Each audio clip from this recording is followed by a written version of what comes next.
Assalamualaikum warahmatullahi wabarakatuh. Perkenalkan, nama saya Bunga Mumtaz Ramadhani dari kelas 11/6. Kali ini saya akan menjelaskan beberapa materi, yaitu pemakai informasi akuntansi, terus jurnal umum, dan yang terakhir ada kertas kerja. Dari yang pertama ada pemakai informasi akuntansi.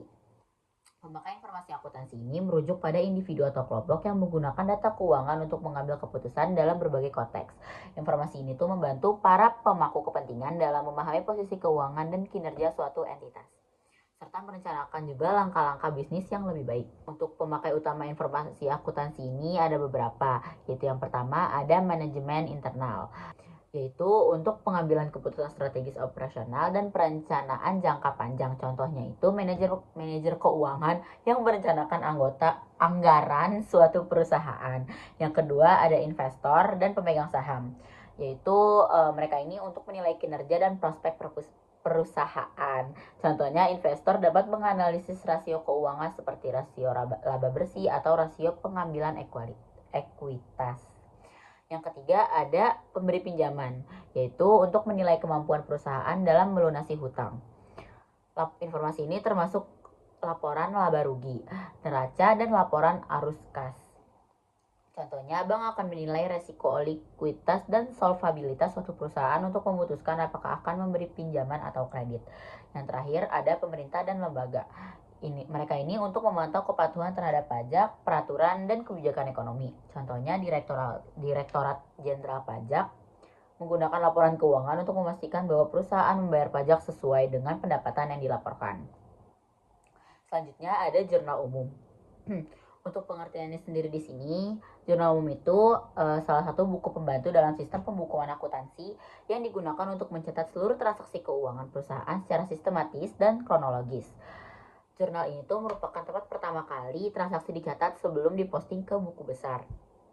Semua transaksi, baik yang bersifat kas maupun non-kas, akan tercatat di jurnal umum sesuai dengan prinsip dasar akuntansi yang berlaku. Untuk fungsinya, jurnal umum di sini memiliki beberapa fungsi, yaitu mencatat transaksi keuangan, terus juga sebagai bukti transaksi, terus juga untuk memudahkan penyusunan laporan keuangan. Selanjutnya di sini ada struktur. Untuk struktur jurnal umum ada yang pertama ada tanggal, ada nama akun, debit dan kredit, keterangan, dan yang terakhir ada nomor referensi. Jurnal umum ini kapan sih biasanya digunain? Jadi jurnal umum ini tuh biasa digunain untuk mencatat transaksi yang tidak masuk ke dalam jurnal khusus, seperti jurnal kas, pembelian, atau jurnal penjualan. Transaksi yang terjadi di luar transaksi rutin seperti pembelian dan penjualan akan dimasukkan ke dalam jurnal umum. Kelebihan memakai jurnal umum ada beberapa, yaitu pencatatan lebih sistematis, terus juga meminimalisir kesalahan, dan yang terakhir kemudahan penyusunan laporan keuangan. Yang terakhir di sini ada kertas kerja. Untuk pengertian sendiri, untuk pengertian yang di sini sendiri, kertas kerja digunakan oleh akuntan atau auditor untuk mencatat dan menyusun data yang relevan dalam rangka penyusunan laporan keuangan atau audit. Kertas kerja berfungsi sebagai alat untuk memeriksa, menganalisis, dan mendokumentasikan hasil kerja yang dilakukan dalam proses akuntansi atau audit.